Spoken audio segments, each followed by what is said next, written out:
Hey everybody, it's Mike over at Taxes and Bricks. Welcome to episode 35. And you know what today is? It's Lego Day! Woo! Exciting. All right. Actually, a ton of exciting stuff happening in the Lego world, my world, and the Lego world at large. My two missing architecture sets, they weren't missing, I just located them in Europe and bought them, arrived like weeks ahead of when I thought they would, which is really exciting. So I'm very excited about that. I'm going to show you those in a later episode. I got to build them. They're really, really exciting, so stay tuned for that. Also, yesterday was March 1st, and that means big, huge release day. They released like 40 billion new sets. I didn't buy all of them, but the fun part was a couple of them I was able to pre-order, and they arrived ahead of March 1st, which was really exciting. So I'm going to hold those up right now. They're actually the new, 3 new Star Wars helmets from the helmet series. So the first one's right here. It's the Dark Trooper helmet. Ooh, exciting. Very fun, from the Mandalorian series. Exciting. Ooh, there's a glare on that one. Oh, can't get the glare to go away. All right, so that's real exciting. Can't wait to build that. Luke Skywalker, Red 5. Very nice. Cool helmet. I like the little goggly thing, little visor, which is kind of neat.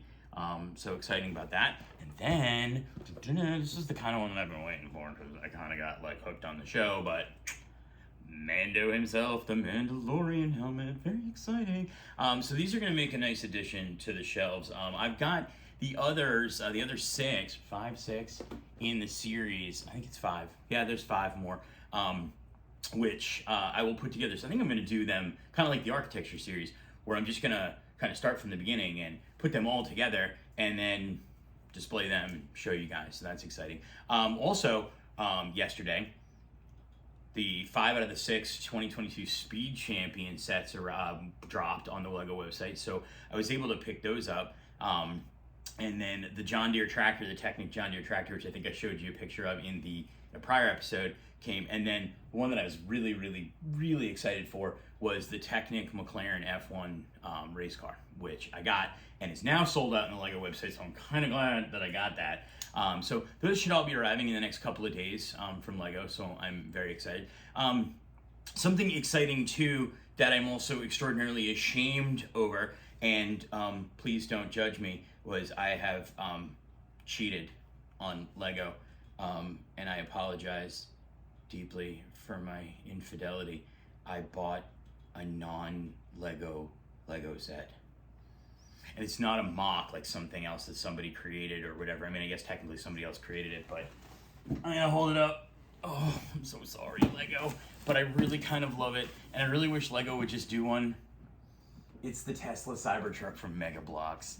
I just saw a picture of it, and I know somebody who has one, and I mean, I don't love the Cybertruck, as like I wouldn't personally purchase one to drive one around. But that's just because it doesn't kind of fit with my taste in terms of automobiles and things like that. I mean, it's just a little too futuristic, and that's kind of in general my problem with all of the electric vehicles out there, is I kind of want them to have more of like a classic traditional look, but also not kill the environment. And I think once a car company comes up with sort of an option like that, something that looks like, a 1970s, Mustang that also runs on, moonbeams and the rays of the sun, then I'll be totally down with that. But anyway, but I do kind of love the model aspect, and I do like the look of it, just not for me personally to drive around in. So anyway, but I got it. I'll put it together and maybe do a little review on it. Anyway, but today we're continuing on with the architecture series. I believe this is part 3 of the architecture series. We discussed some of the buildings from the first sort of the 2008, class 2008 wave on the architecture series. Today we're going to run through 2 sets from 2009, and then we're also going to run through one of the sets from 2010. So the first one we're going to do is set 21004, which is the first Solomon Guggenheim Museum. The next one we're going to look at is set 21005, which is Falling Water. And then we're going to look at the first set of the 2010 wave, which is 21006, which is the White House, the 2010 White House, which incidentally was the third set that I ever bought after the Lincoln Memorial, which you haven't quite seen yet in detail, and then the Capitol also, which you haven't quite seen yet. But this White House was the third one that I bought, and I actually do like it, so it kind of holds a funsy place in my heart. So stay tuned. I'm going to kind of show you those three sets one at a time, run through a little facts on them, and we'll get right to it. All right, set 21004 is the first iteration of the Solomon Guggenheim Museum, located in New York City, right along Fifth Avenue there, and designed by Frank Lloyd Wright. It's considered probably one of the most iconic buildings in New York City. When LEGO considered including this as part of their architecture series, one of the issues that they had at the time was trying to kind of encapsulate the curves and sort of the curvaceous nature of the building in terms of sort of the spires and the spirals. And then, of course, if you've ever been and you stand along the street corner, you'll see that the kind of building just curves along in actuality like this. And so to kind of figure that all out, it was a bit of a challenge. In terms of the number of iterations, it's been said that LEGO went through 20 or 30 actual iterations of this model to try and kind of capture it. And while it looks kind of simplistic in terms of the build, it actually was not. And while it did not have a lot of pieces, it was a pretty complicated build, just in terms of kind of getting the pieces together and making sure that they went through. It was, I believe, constructed between 1943 and 1959. It's not a particularly tall building, but internally it is 51,000 square feet on the inside. And it is an art museum, so it does hold a lot of exhibits and things, and I believe at this point it is still open to the public. So that is set 21004, the Solomon Guggenheim Museum. So maybe next to the Farnsworth House, Fallingwater is probably one of my favorite sort of, modernist type residences that I've ever laid eyes on. I've actually never seen it in person, but it is an impressive piece of property. It's located in Pennsylvania, Mill Run, Pennsylvania, to be exact. It is a residential home. I'm not sure, and I probably should have looked it up, whether or not there's actually anybody actually living in it at this point. I don't think there is. I thought I'd looked that up a long time ago, but it was constructed between 1935 and 1937. It's actually a relatively small home, 2,885 square feet.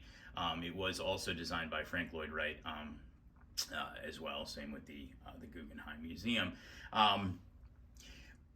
The idea with Fallingwater, I guess, when it was constructed was that it was supposed to integrate itself and kind of look like it was sort of part of the rocks and part of the water and part of the trees, and sort of not stand out and kind of be built into the landscape, rather than sort of clear cutting and blasting everything and just sticking a home on a flat piece of ground.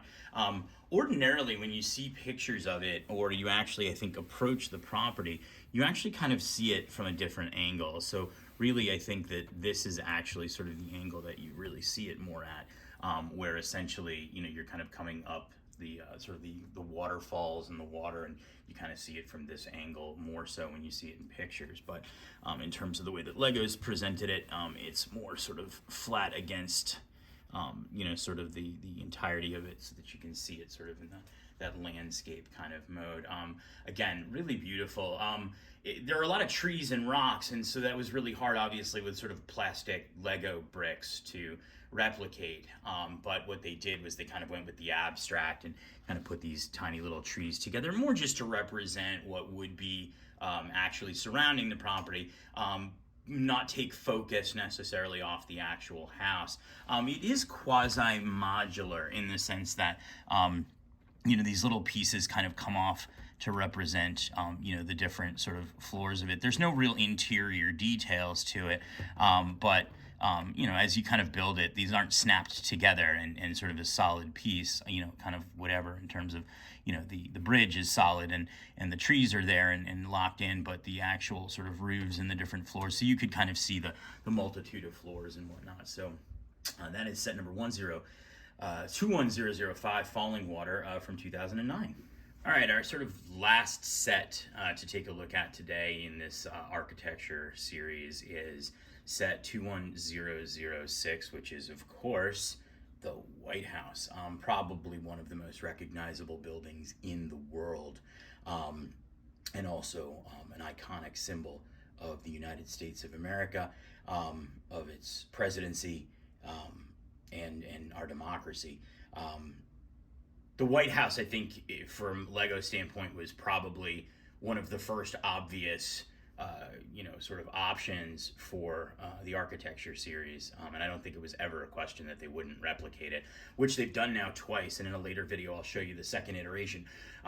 This is actually sort of the original iteration of the White House constructed between 1792 and 1800. It does not include the east and west wings, which include the offices.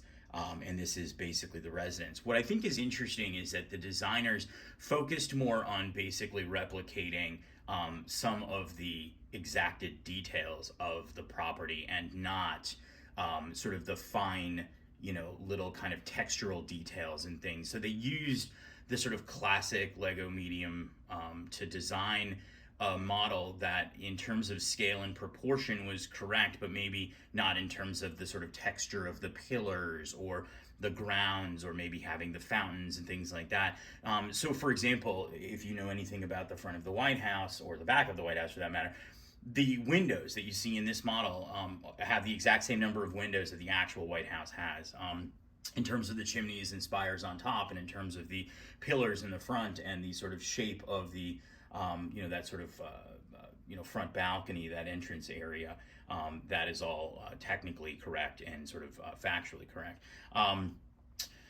As I said, there is another model of the White House that does get a little deeper into the details and kind of gets a little bit more into the nitty-gritty, fine sort of textures of things. You can see, like with Falling Water, there are trees and bushes in front of the White House in actuality, but they can't really replicate those, so they just use sort of an abstraction, not to distract from the actual design of this. What I also think is very interesting is, unlike some of the architecture models, they focused a lot on the rear as well.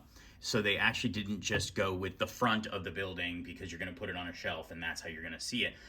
They actually sort of put the sort of balcony in the back, I believe what they call the south portico.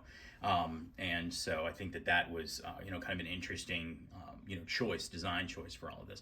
Like I said, this was a set that I got early on in my sort of Lego hobby, so it does hold a very special place sort of in my heart, and I do really, really like this set a lot, and I've had it on display as part of my collection for a long time.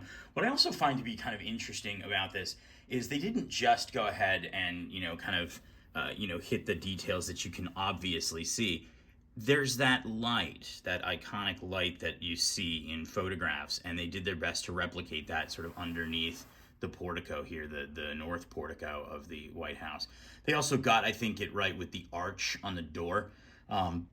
So kind of interesting, the details that they chose to kind of include here, and whatnot. So that's the White House, set number 21006, an early set that I purchased, one that I do love and love to display and will continue to display here in the Lego room. All right, well, that'll about wrap it up for today's episode, part 3 of the architecture series, where we took a look at the Guggenheim, Falling Water, and the White House. Very exciting stuff. Real excited to bring you Friday's mailbag. I got some really interesting questions about some kind of unique tax situations. So stay tuned, Friday's mailbag, and then coming up next Monday, we'll be ending or completing our series on withholding. We're going to talk a little bit about states, which is kind of critical, more so here, I think, in the DC area than necessarily across the country. You see a lot more sort of transient kind of movement here in the DC area, and as a result, also the fact that in the DC area we're kind of compressed in terms of 3 different tax jurisdictions. So and then we'll follow up with another episode on Wednesday of next week, so a week from now, with part 4 of the architecture series. We'll run through a couple more sets, a few from I think 2010 and into 2011. I think, in terms of some of the exciting new sets that are coming, I might actually take a breather from the architecture just for 1 or 2 episodes in the coming weeks, and maybe throw the Speed Champions together, or maybe start the Helmet series. I might even follow through on my cheating a little bit and maybe start the Tesla Cybertruck. I don't know. Anyway, thanks for watching. I hope you enjoyed today's episode. Don't forget to like, subscribe, leave a comment. I read and respond to all of them. If you've got any questions, feel free to leave those in the comment section below. Thanks for watching, and have a great day.